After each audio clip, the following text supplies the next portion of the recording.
Più di 200 artisti che si esibiranno in 98 concerti, salendo sui palcoscenici di decine di località della regione, dando vita a 9 diverse rassegne musicali. Sono questi i numeri della stagione 2011 di Asolo Musica, associazione che da 35 anni propone, grazie anche al contributo della regione, una delle rassegne culturali più ricche e varie del Veneto, che spazia dal pop alla musica sinfonica, dalla contemporanea alla sacra, mettendo insieme interpreti di fama internazionale e giovani talenti locali. Credo che la qualità di questo progetto, la location, perché è importante anche dove lo facciamo, meriti attenzione da parte della Regione.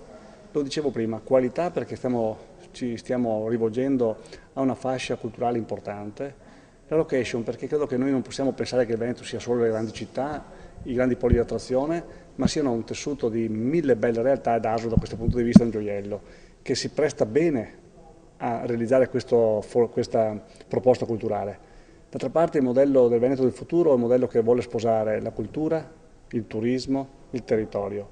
Beh, credo che questo progetto assommi in sé queste realtà e in qualche modo sia il progetto del Veneto del futuro.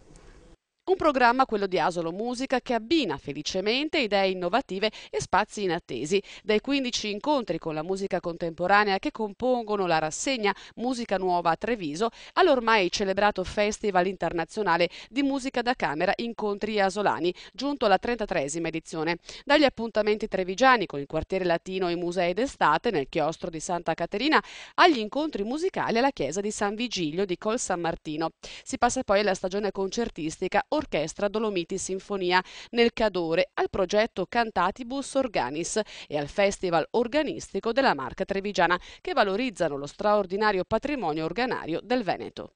Oggi con qualche risorsa in meno rispetto al passato perché la crisi economica investe tutti, ma l'attenzione che comunque vogliamo mantenere è un segnale, perché dovendo scegliere nella qualità, in qualche modo chi supera la griglia di questa proposta vuol dire che ha futuro.